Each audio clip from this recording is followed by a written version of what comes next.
الحمد للہ رب العالمین والصلاة والسلام علی سید الانبیاء والمرسلین والعاقبۃ للمتقین اما بعد فاعوذ باللہ من الشیطان الرجیم بسم اللہ الرحمن الرحیم اولما اصابتکم مصیبۃ قد اصبتم مثلیہا قلتم ان ھذا قل ھو من عند انفسکم ان اللہ علی کل شیء قدیر وما اصابکم یوم التقى الجمعان فبإذن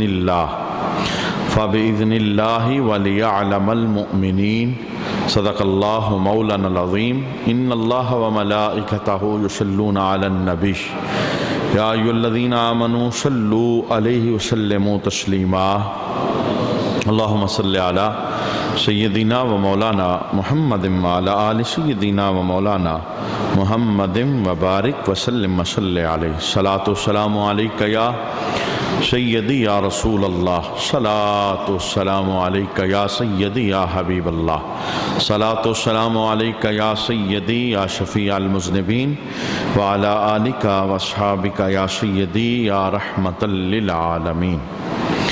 کیا جب تمہیں کوئی ایسی تکلیف پہنچی جس سے دگنی تکلیف تم پہنچا چکے تھے تو تم کہنے لگے کہ یہ کہاں سے آ گئی؟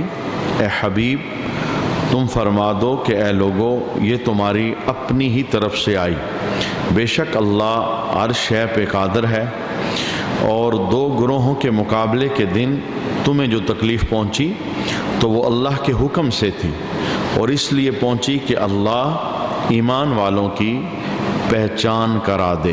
صدق اللہ مولانا العظیم۔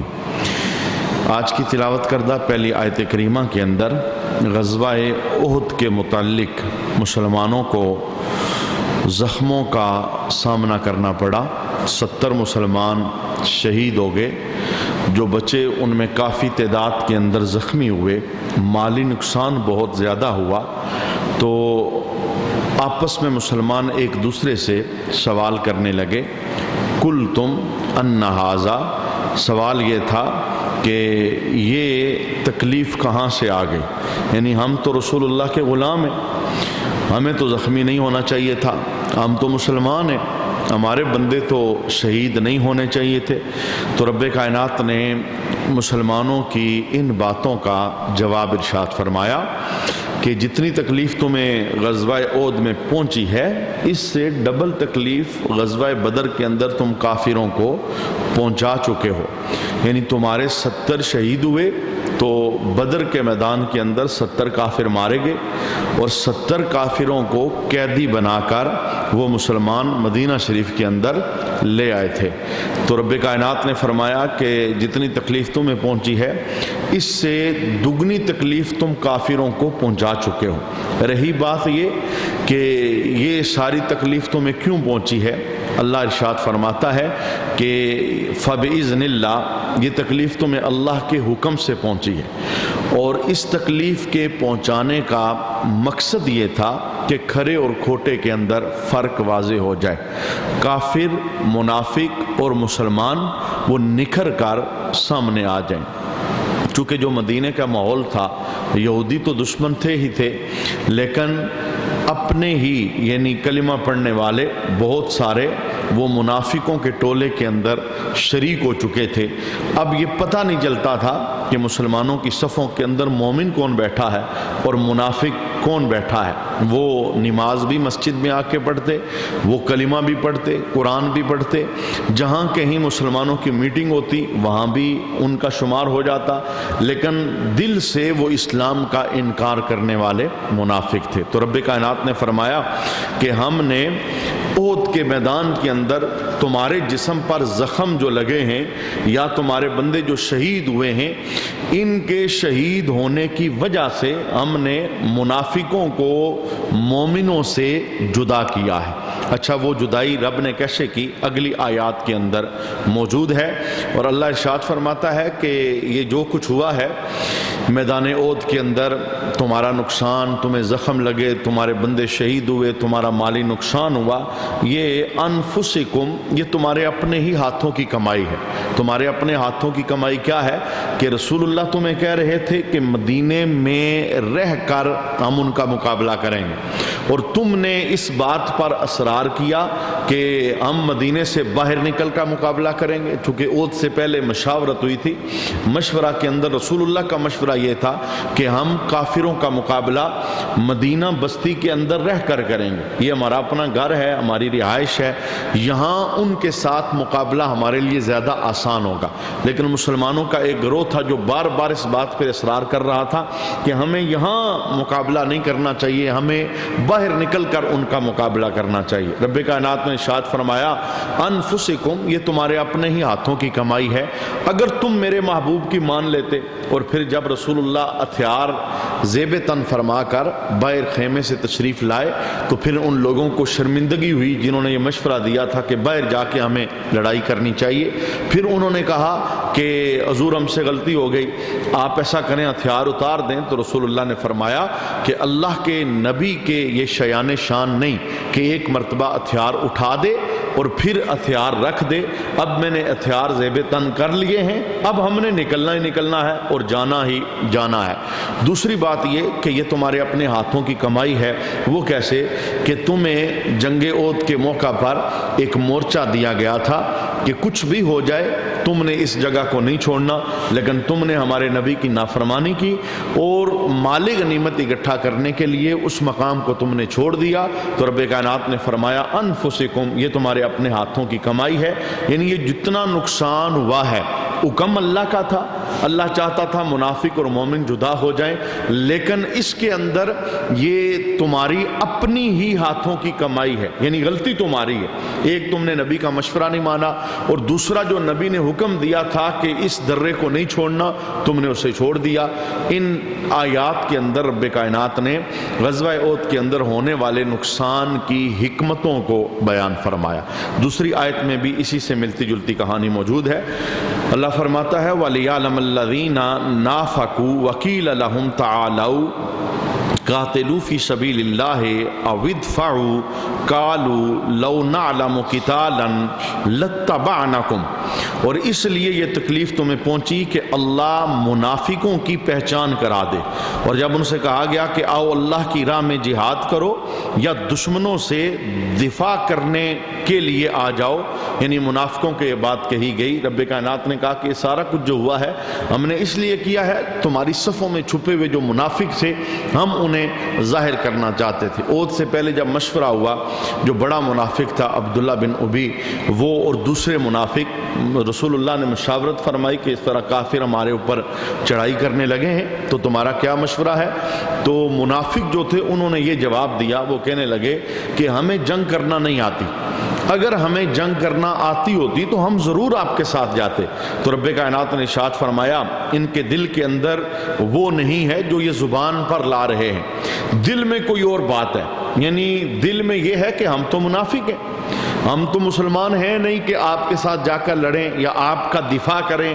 تو رسول اللہ صلی اللہ علیہ وسلم نے صحابہ کرام کے ساتھ جب مشاورت کی تو منافق جتنے تھے ان میں سے کثیر تعداد پیچھے مدینے میں رہ گئی۔ اسی لیے تو جب عہد کا میدان وہ سج گیا، شہید ہو گئے، زخمی ہو کے واپس آئے، نقصان ہو گیا، تو جو مدینے کے اندر منافق باقی تھے انہوں نے یہ جملے بولے، انہوں نے کہا کہ شہید ہو جانے والے اگر ہماری بات مانتے، یعنی جنگ میں نہ جاتے تو شہید نہ ہوتے۔ اب رب کائنات نے اس بات کا انہیں جواب دیا الذین قالوا لاخوانہم وقعدوا لو اطاعونا ما قتلوا، وہ جنہوں نے اپنے بھائیوں کے بارے میں کہا اور خود بیٹھے رہے کہ اگر وہ ہماری بات مان لیتے تو نہ مارے جاتے، یعنی ان کے متعلق جن منافقوں نے ان شہداء کے متعلق جو 70 شہید عہد کے میدان کے اندر ہوئے ان کے متعلق کہا کہ اگر یہ ہماری بات مانتے، یعنی جنگ میں نہ جاتے تو نہ شہید ہوتے، تو انہوں نے ہماری بات نہیں مانی اس لیے شہید ہو گئے۔ اس کا رب نے جواب دیا، اللہ فرماتا ہے قُلْ فَادْرَؤُوا عَنْ أَنفُسِكُمُ الْمَوْتَ إِن كُنتُمْ صَادِقِينَ، اے حبیب تم فرما دو اگر تم سچے ہو تو اپنے سے موت دور کر کے دکھاؤ، یعنی تم یہ کہتے ہو کہ اگر تم ہماری بات مانتے تو شہید نہ ہوتے، اس کا معنی یہ کہ تم موت دور کر لیتے ہو، تو اگر تم سچے ہو تو جب موت تمہاری آئے گی تو تم پھر دور کر کے دکھانا. تو ایسا ہوتا ہی نہیں ہے. جب موت آتی ہے، یہی تو وجہ ہے قرآن پاک بار بار یہ بات بیان کر رہا ہے کہ موت اللہ کے حکم سے آتی ہے، موت کے لیے جگہ مقرر ہوتی ہے، موت کے لیے وقت مقرر ہوتا ہے. جب حکم الہی پورا ہوتا ہے پھر بندہ اپنے وجود سے موت کو دور نہیں کر سکتا.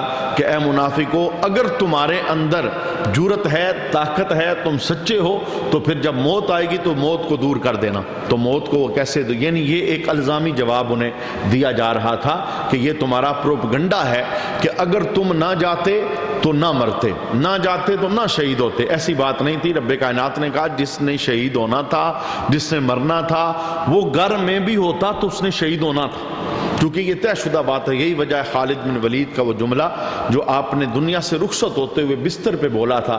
آپ نے فرمایا تھا کہ اس امت کے بزدل لوگوں کو بتا دو کہ اگر موت میدان جنگ میں ہوتی تو خالد کبھی بستر پہ نہ مرتا.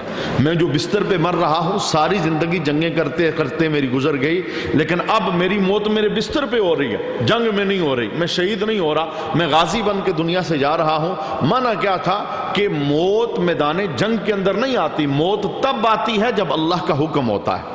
اب جب منافقوں کو رب کائنات نے ظاہر فرمایا، یعنی احد کی لڑائی کے بعد منافق پھر کھل کے سامنے آ گئے. جو ان کے دل میں چھپی ہوئی باتیں تھیں وہ زبان پر آئی، تو پھر صحابہ نے ایک ایک پکڑ کر مسجد سے انہیں نکالا، اور پھر وہ پورا ایک گروہ، پورا طبقہ وہ علادہ ہو گیا. یعنی یہ ایک حکمت تھی جنگ احد کے اندر مسلمانوں کے نقصان کی. اللہ فرماتا ہے حکمت یہ تھی کہ میں چاہتا ہوں کہ کھوٹے اور کھرے کے اندر فرق آ جائے، مسلمان اور منافق جدا جدا ہو جائیں. اب رب کائنات نے ان شہیدوں کے متعلق کچھ بات ارشاد فرمائی جن شہیدوں کے متعلق منافقوں نے کہا تھا کہ اگر نہ جاتے تو نہ مرتے. اللہ نے ارشاد فرمایا کہ ان کی شان کیا ہے. یعنی منافقوں نے کہا کہ وہ مر گئے، بڑا نقصان ہو گیا. تو اللہ نے اس کا جواب دیا وَلَتَحْسَبَنَّ الَّذِينَ قُتِلُوا فِي سَبِيلِ اللَّهِ أَمْوَاتًا، اور جو اللہ کی راہ میں مارے گئے ہرگز انہیں مردہ خیال نہ کرو. یعنی مردہ کہنا تو دور کی بات ہے، سوچو بھی نہ جو رب کی راہ میں مارا گیا ہے کہ وہ مردہ ہے. اچھا اگر ہم انہیں مردہ نہ کہیں تو پھر انہیں کیا کہیں؟ اللہ ارشاد فرماتا ہے بل احیاء عند ربہم، بلکہ وہ اپنے رب کے پاس زندہ ہے. یعنی جو اللہ کی راہ میں مارے گئے انہیں مردہ نہ کہو، وہ رب کے پاس زندہ ہیں. یرزقون، انہیں رزق دیا جاتا ہے. یہ قرآن پاک کا بیان آ گیا. جو شہید ہوتا ہے وہ زندہ ہوتا ہے اور رب کے پاس زندہ ہوتا ہے. یہ ابو داؤد شریف کی حدیث ہے. حضرت عبداللہ بن عباس رضی اللہ تعالی عنہما آپ اس حدیث کو روایت کرتے ہیں کہ رسول اللہ صلی اللہ علیہ وسلم نے فرمایا کہ جو تمہارے بھائی احد کے میدان کے اندر شہید ہوئے، میں دیکھ رہا ہوں کہ ان کی روحیں سبز پرندوں کے قالب کے اندر جنت کی سیر کر رہی ہیں، اور جنت میں وہ میوے کھا رہی ہیں، پھل کھا رہی ہیں، جنت کی نعمتوں سے لطف اندوز ہو رہی ہیں. اور وہ جو روحیں وہاں پر موجود ہیں انہوں نے وہاں پر ایک جملہ بولا. یعنی وہ جو شہید ہوئے تھے انہوں نے جنت کے اندر ایک جملہ بولا.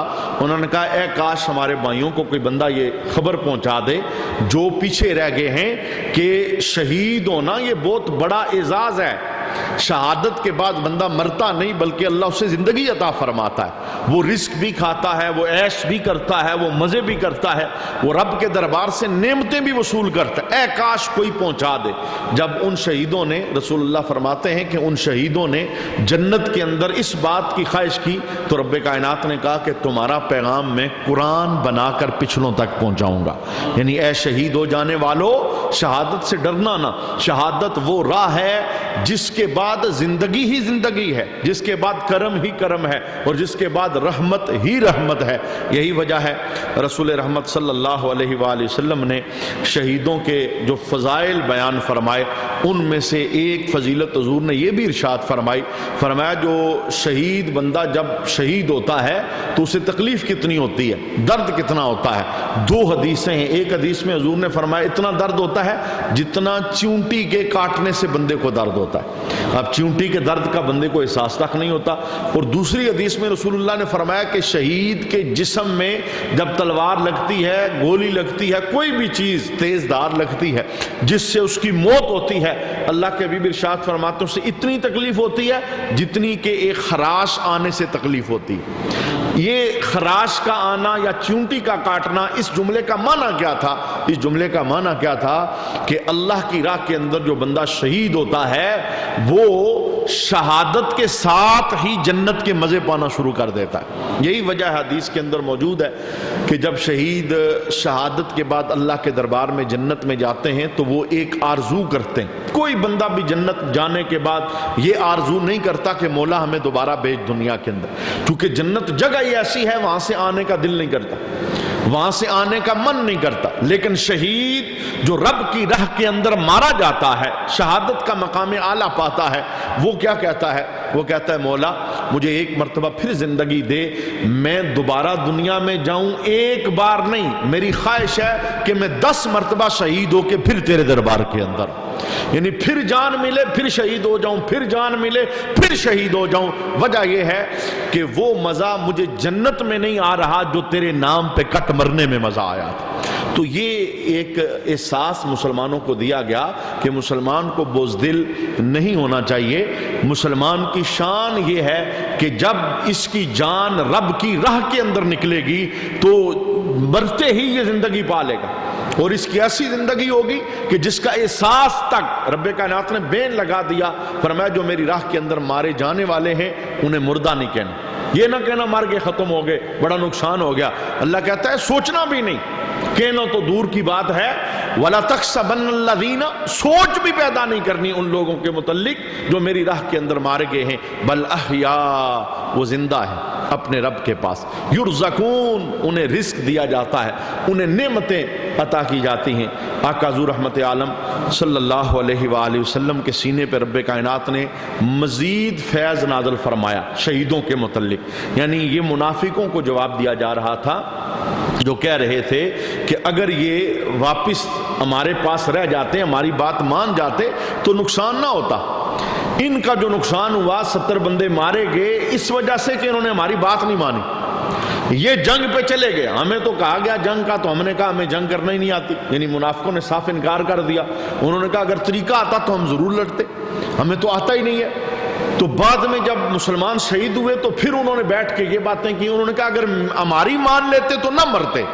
تو اب رب کائنات نے کہا کہ جو رب کی راہ کے اندر جان دے بیٹھے ہیں انہیں میں نے کیا دیا ہے؟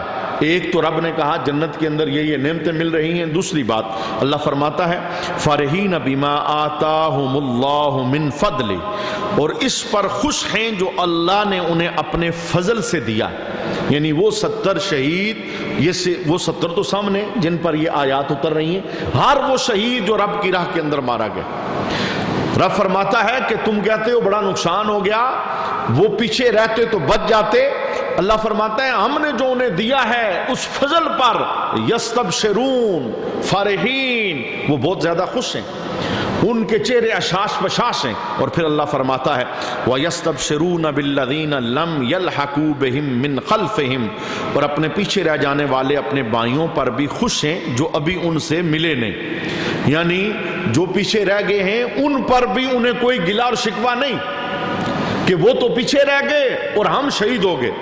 اللہ ارشاد فرماتا ہے کہ جو میری راہ کے اندر مارے گئے ان کی شان کیا ہے؟ اللہ خوف علیہم ولا ہم یحزنون، کہ ان پر نہ کوئی خوف ہے اور نہ وہ غمگین ہوں گے، سارے غم ان کے ختم ہو گئے، سارے خوف ان کے ختم ہو گئے، اب ہمارے در پہ پہنچ گئے ہیں، جنت کے مزے کر رہے ہیں۔ اور عرش کے نیچے رسول اللہ صلی اللہ علیہ وسلم نے فرمایا سونے کی قندیلیں لٹکی ہوئی ہیں، ان قندیلوں کے اندر ان کی روحیں موجود ہیں۔ اور پھر باقاعدہ مفسرین نے لکھا کہ شہید کا جسم اور شہید کی روح یہ دونوں سلامت ہوتی ہیں، روح تو وہاں جنت کے اندر ہوتی ہے اور جسم قبر کے اندر محفوظ ہوتا ہے۔ کتنے شہید ایسے ہیں جو شہید ہوئے 100 سال بعد، 200 سال بعد، 300 سال بعد ان کی قبر کھولی گئی، ان کا جسم سلامت تھا۔ آج کے موقع پر دو صحابہ تھے جو جنگ کے اندر شہید ہوئے، اور جس وقت ان کی قبروں کے اندر پانی آ گیا تو پورے حج کے مجمع نے 700 سال بعد شہادت کے اس منظر کو دیکھا کہ ان کے چہرے سلامت تھے اور ان کے جسم سلامت تھے۔ وہ صحابہ تو بہت اونچے لوگ تھے۔ دور حاضر کے اندر بھی میڈیا پر کتنی ایسی ویڈیوز موجود ہیں، ایک شہید ہو گیا، 70 سال بعد قبر کھولی گئی، جسم سلامت تھا، کفن سلامت تھا۔ تو قرآن کی یہ آیت ہے، اس کا تو کوئی منکر ہو ہی نہیں سکتا، یعنی شہید زندہ ہے۔ وہ زندگی کیسی ہے؟ قبر میں جسم سلامت ہے اور جنت کے اندر روح سلامت ہے۔ نہ روح کو موت آئی اور نہ جسم کو۔ موت مانا فنا، وہ موت تو ایک قانون ہے، وہ تو نبیوں پر بھی پورا ہوتا ہے، لیکن فنا نہیں ہوئے، نہ جسم فنا ہوا نہ روح فنا ہوئی۔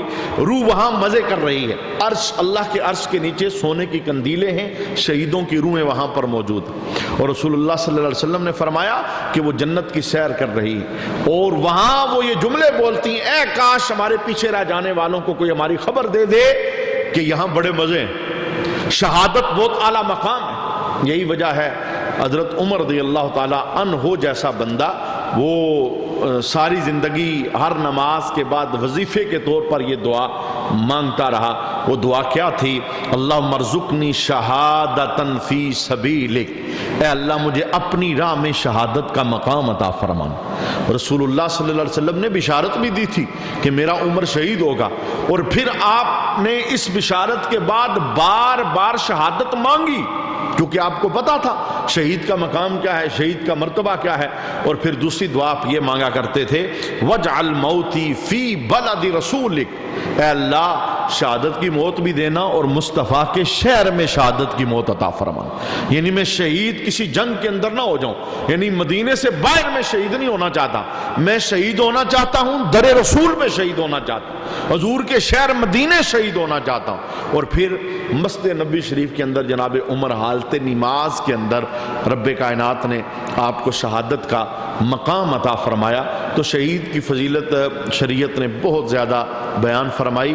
وجہ یہ ہے، یہی ایک چیز ہے جو مسلمان کو دلیر بناتی، یعنی یہ وہ فضائل ہیں جو رسول اللہ نے صحابہ کے سامنے بیان فرمائے، تو صحابہ 300 کا مجمع 1000 سے ٹکرا جاتا، 500 کا مجمع 1500 سے ٹکرا جاتا، ادھر سینکڑوں کی تعداد ادھر ہزاروں کی تعداد۔ یہ کس جذبے سے لڑتے تھے کہ بچ گئے تو غازی، نہ بچے تو مرتے ہی رب ہمیں جنت عطا فرمائے گا۔ یعنی ان کے لیے دنیا کا جو سب سے بڑا مفاد تھا وہ شہادت کا مقام اور مرتبہ تھا۔ حدیث کے اندر موجود ہے، حضرت انس بن مالک رضی اللہ تعالی عنہ آپ اس حدیث کو روایت کرتے ہیں کہ رسول اللہ صلی اللہ علیہ وسلم نے ارشاد فرمایا کہ اس ذات کی قسم جس کے قبضہ قدرت میں میری جان ہے، میری یہ تمنا ہے، یعنی حضور اپنی یہ تمنا اور خواہش بیان کرتے تھے۔ حالانکہ ساری زندگی حضور رحمت عالم جن جنگوں کے اندر شریک ہوئے، صف اول کے اندر ایسا نہیں تھا کہ صحابہ تم چلے جاؤ میں تو پیچھے گھر بیٹھ جاتا ہوں، 7 صحابہ کے ہر جنگ کے اندر۔ تو رسول اللہ صلی اللہ علیہ وسلم تمنا کیا کرتے ہیں؟ حضور فرماتے ہیں کہ میری یہ تمنا ہے کہ اللہ کے راستے میں جہاد کروں پھر شہید کیا جاؤں، پھر جہاد کروں پھر شہید کیا جاؤں، پھر جہاد کروں پھر شہید کیا جاؤں۔ یعنی یہ بار بار رسول اللہ نے جملہ بولا، معنی کیا تھا؟ فرمایا جو مزہ شہادت کے اندر ہے وہ کسی اور چیز کے اندر نہیں۔ یعنی میری تمنا ہے جہاد میں جاؤں، شہید ہو جاؤں، پھر زندگی ملے پھر جہاد میں چلا جاؤں، پھر شہید ہو جاؤں، پھر ملے پھر چلا جاؤں، پھر شہید ہو جاؤں۔ یعنی معنی یہ تھا کہ شہادت کے مقام کے بعد پھر پتہ چلتا ہے کہ بندے کو رب نے کتنی بڑی نعمت سے نوازا ہے۔ اور ایک حدیث کے اندر رسول رحمت صلی اللہ علیہ وسلم نے شہید کے جسم پر جو زخم لگتے ہیں، شہید کے جسم پر جو زخم لگتے ہیں، وہ شہید تو بہت اونچے شہید تھے، ان شہیدوں کی تو مثال ہی کوئی نہیں جنہوں نے حضور کا چہرہ دیکھا تھا۔ یعنی ان کے بعد آج بھی اگر کوئی رب کی راہ کے اندر شہادت کا مقام پاتا ہے اور اس کے جسم پر زخم لگتے ہیں، یہ فضیلت اس کے لیے ہے۔ میرے محبوب نے فرمایا، رائے خدا کے اندر شہادت کا مقام پانے کے لیے جسے زخم لگا، وہ قیامت کے روز ویسے ہی آئے گا جیسے پہلے دن اسے زخم لگا تھا۔ یعنی جیسے زخمی تھا بزم اشر میں زخمی ہی آئے گا۔ اور ہوگا کیا میرے محبوب فرماتے ہیں اس کے خون میں خوشبو مشک کی ہوگی، صرف رنگ خون کا ہوگا، جدھر سے گزرے گا فضا ساری معطر ہو جائے گی۔ یعنی یہ بتانے، چونکہ شریعت کے اندر یہ خاص ایک مقام ہے کہ اگر حاجی بندہ حج کرنے کے دوران احرام اس نے پہنا ہے، وہ فوت ہو جاتا ہے، تو رسول اللہ نے فرمایا وہ قیامت تک اٹھے گا احرام باندھ کے لبیک کی صدائیں لگاتا ہوا۔ ایسے ہی اگر کوئی قرآن پڑھتے پڑھتے فوت ہو جاتا ہے تو قیامت کے دن اٹھے گا، قرآن کی تلاوت زبان پر جاری ہوگی۔ بالکل اسی طرح اگر کوئی شہادت کا مقام پاتا ہے، جسم زخمی ہوا اور جسم کے اوپر وار لگے رب کی راہ کے اندر، فرمایا یہ خون بزم اشر کے اندر مشک بن جائے گا اور خوشبو بن جائے گی، اور خوشبوؤں کے اتنے الے اٹھیں گے، وہ زخمی جسم لے کے جدھر سے گزرے گا اللہ رب العالمین اس کے جسم کو خوشبودار معطر کر کے لوگوں کی توجہ در کروائے گا کہ دیکھو جو میری راہ میں شہید ہوا ہے، میں نے اسے کتنا مقام عطا فرمایا۔ اور دوسری حدیث میں رسول اللہ صلی اللہ علیہ وآلہ وسلم نے ارشاد فرمایا کہ جب بندہ اللہ کی راہ کے اندر شہید ہوتا ہے، اس کے سارے گناہ معاف ہو جاتے ہیں سوائے قرض کے۔ قرض بہت خطرناک چیز ہے، اگر بندہ چھوڑ کے دنیا سے جائے۔ مقروض ہونا، اللہ سے ہمیشہ پناہ مانگنی چاہیے کہ اے اللہ میں مقروض ہو کر نہ جاؤں۔ قرض ایک ایسا معاملہ ہے کہ جب تک شہید کا قرضہ ادا نہ کیا جائے تب تک شہید کو آراف میں رکھا جاتا ہے۔ آراف یہ جنت اور دوزخ کے درمیان ایک مقام ہے، یعنی گناہ تو سارے معاف ہو جاتے ہیں لیکن تب تک جنت سے روک دیا جاتا ہے جب تک اس کا قرضہ نہ ادا ہو جائے۔ یہی وجہ ہے جب بندہ فوت ہو جاتا ہے تو شریعت کا حکم ہے کہ وہ جتنا بھی مال چھوڑ کے مرا ہے، جائیداد چھوڑ کے مرا ہے، تو سب سے پہلے وارثوں کا حق دینے سے پہلے، وراثت بٹنے سے پہلے، وہ جو جانے والا ہے اس کے مال سے، اس کی جائیداد سے اس کا قرضہ اتارا جائے گا۔ قرضہ اترنے کے بعد پھر وارث اس مال کو تقسیم کریں، کیونکہ یہ ایسا ایک معاملہ ہے۔ اسی لیے رسول اللہ جنازوں میں یہ اعلان کیا کرتے تھے، بھئی جانے والا کسی کا کوئی بوجھ لے کے تو نہیں جا رہا۔ جب مدینے کے اندر جنازہ رسول اللہ کے سامنے آیا تو آقا حضور رحمت عالم صلی اللہ علیہ وآلہ وسلم نے پوچھا، بھئی یہ جو میت ہے جس کا میں جنازہ بھی پڑھانے لگا ہوں، اس نے کسی کا کوئی قرض دینا تو نہیں ہے؟ ایک پچھلی صف سے بندہ کھڑا ہو گیا، اس نے کہا حضور اس نے میرے اتنے دینار دینے ہیں، نہیں دیے اور دنیا سے جا رہا ہے۔ تو اللہ کے حبیب نے کیا ارشاد فرمایا؟ حضور نے فرمایا پھر تم ایسا کرو، تم اس کا جنازہ پڑھو، میں محمد تو اس کا جنازہ نہیں پڑھوں گا۔ یعنی بتانا مقصود یہ تھا کہ قرض یہ کتنی نحوست ہے، کتنا سخت معاملہ ہے۔ پھر وہ بندہ جو پچھلی صف میں کھڑا تھا حضور رحمت عالم کے قدموں میں حاضر ہو گیا، اس نے عرض کیا یا رسول اللہ میں اللہ کی رضا کے لیے اپنے بھائی کا قرضہ معاف کرتا ہوں، یعنی میں اجر اللہ سے لے لوں گا، آپ جنازہ پڑھانے سے انکار نہ کریں، آپ نہیں پڑھائیں گے تو اسے رحمت کیسے میسر آئے گی؟ تو شہید کا مقام بہت اعلیٰ ہے، لیکن رسول اللہ صلی اللہ علیہ وآلہ وسلم نے ارشاد فرمایا کہ قرضے کا بوجھ اگر سر پر ہے تو تب تک شہید کو جنت سے روکا جائے گا۔ اس رکوع کی آخری آیت اللہ فرماتا ہے یستبشرون بنعمت من اللہ وفضل، وہ اللہ کی نعمت اور فضل پر خوشیاں منا رہے ہیں۔ شہیدوں کے متعلق بیان ہو رہا ہے کہ تم کہتے ہو بڑا نقصان ہو گیا، اللہ کہتا ہے کوئی نقصان نہیں ہوا، انہیں جو میں نے فضل اور نعمتیں جنت میں دی ہیں وہ اس پر خوش ہیں اور خوشیاں منا رہے ہیں۔ وَأَنَّ اللَّهَ لَا يُضِيعُ أَجْرَ الْمُؤْمِنِينَ، اور اللہ ایمان والوں کا اجر ضائع نہیں فرمائے گا، کہ جو مومن بندہ ہے رب پر ایمان رکھتا ہے اس کا اجر ضائع نہیں ہوگا اور اسے دنیا اور آخرت کے اندر اللہ بلائیاں عطا فرمائے گا۔ اللہ ہم سب کو عمل کی توفیق عطا فرمائے۔ وَمَا عَلَيْنَا إِلَّا الْبَلَاغُ۔